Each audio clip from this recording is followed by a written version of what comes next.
भगवान का जब मोहिनी अवतार हुआ तो मोहिनी अवतार के उस स्वरूप के सौंदर्य पर 33 कोटि देवता न्योछावर हो गए।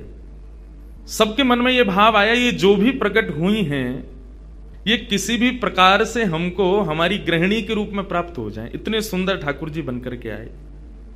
चंद्रमा भी पीछे पीछे चल रहे हैं, शंकर जी भी पीछे पीछे चल रहे हैं, ब्रह्मा जी भी पीछे पीछे दौड़ रहे हैं, वरुण आदि आदि जितने भी देव हैं सब मोहिनी पर ऐसे लट्टू हुए कि एक बार हमको देख बर ले, एक बार केवल हम पर दृष्टिपात कर दे, उसी मात्र से हमारा कल्याण हो जाना है। ऐसा ठाकुर जी का स्वरूप। परंतु उन 33 कोटि देवताओं में एक देव ऐसे हैं जिनका मोहिनी के प्रति ऐसा कोई दुर्भाव नहीं था, और वो देव थे सूर्य। सूर्य ने जब मोहिनी के सौंदर्य को देखा तो उनके मन में भाव आया, इतनी सुंदर, इतनी सुकुमारी, इतनी कोमल, इतनी मधुर, सबको तो लगे हमारी पत्नी बने, लेकिन सूर्य को लगे मेरी बेटी बन जाए, मुझे पुत्री रूप में प्राप्त हो जाए। जब सूर्य के हृदय में यह भावना उत्पन्न हुई तो मोहिनी ने कटाक्ष नेत्रों से सूर्य की ओर देखा, बाकी किसी को देख ही नहीं रही है, और देख करके केवल ठाकुर जी ने उनको इशारा किया। बोले तो आपकी ऐसी इच्छा है? सूर्य बोले जी भगवान, मेरी बहुत अभिलाषा है कि आप पुत्री रूप में मेरे यहां पधारो।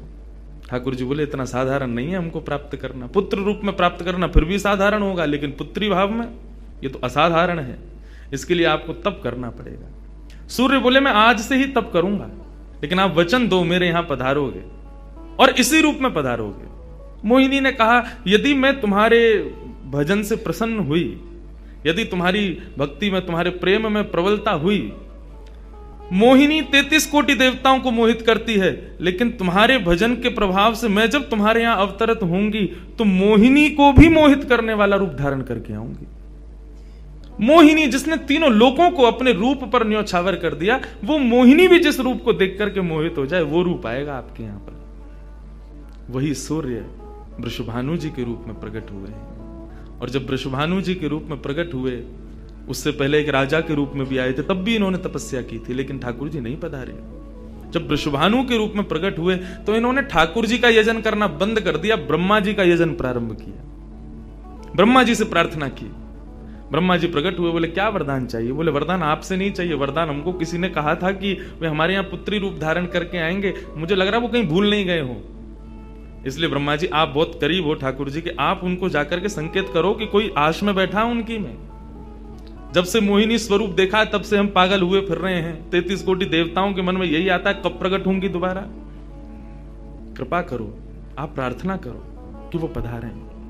ब्रह्मा जी बोले आपके भजन में इतनी सामर्थ्य है कि ठाकुर जी मना नहीं कर सकते। बोले तो फिर मुझे विश्वास के लिए कुछ तो कह करके जाओ। ब्रह्मा जी बोले मेरी जिम्मेवारी बन जाए, इसलिए चलो इस पर्वत के रूप में मैं विराज चाहता हूं। और बरसाना पर्वत के रूप में श्री ब्रह्मा जी विराज गए। ठाकुर जी आएंगे, मैं जिम्मेवारी लेता हूं, इसलिए मैं ही पर्वत बन के बैठा हूं। ब्रह्मा जी ने जाकर के प्रार्थना की। ठाकुर जी बोले मैं तो सच में ही भूल गया था कि मुझे जाना है। बोले भगवान वो बहुत प्रतीक्षा कर रहे हैं आपकी। वृषभानु जी का भजन कैसा बताया। वृषभानु जी की एक ही इच्छा है कि मेरे पास जो पुत्री रूप ठाकुर जी का आवे, ठाकुर जी मोहिनी बनकर के आए तो 33 कोटि देवताओं के हृदय में ठाकुर जी के प्रति वात्सल्य भाव प्रकट नहीं हुआ, प्रेम भाव प्रकट नहीं हुआ, कुछ और ही भाव था उन देवताओं का।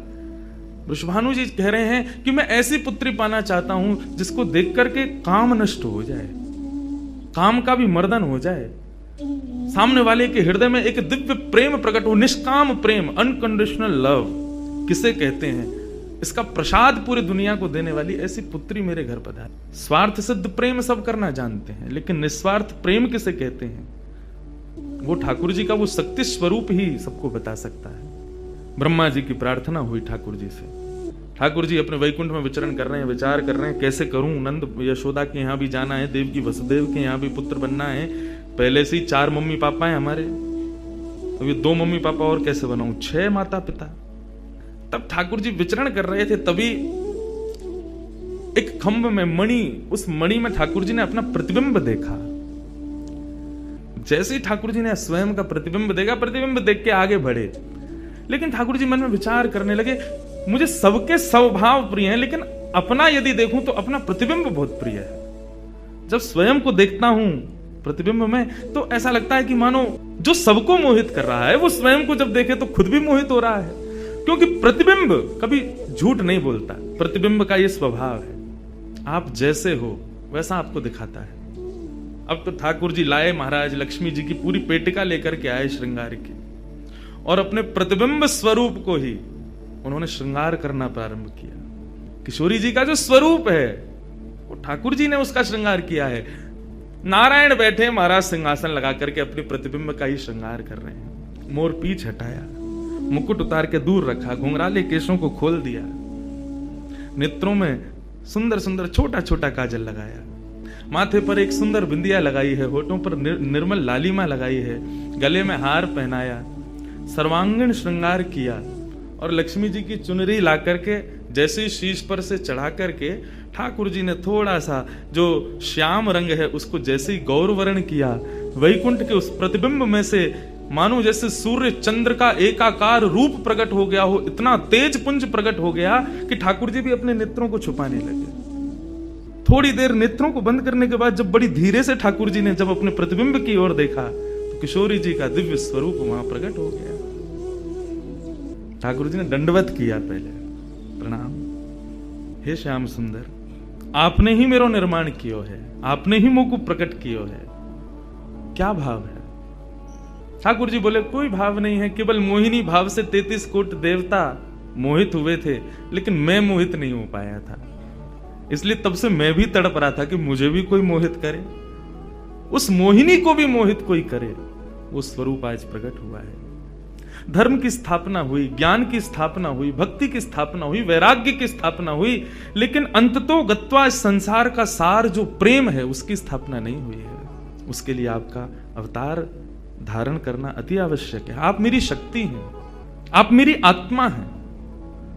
पूरा विश्व और पूरे विश्व की दिव्य चेतना किसकी प्राप्ति के लिए दौड़ रही है कि आत्मा एक दिन परमात्मा में मिल जाएगी, लेकिन उस परमात्मा में आत्मा जो विद्यमान है वही तो किशोरी जी हैं। परमात्मा की जो आत्मा है वही तो श्री राधा जी हैं। वो ठाकुर जी का ही प्रतिबिंब स्वरूप है, ठाकुर जी का ही आत्मा स्वरूप है।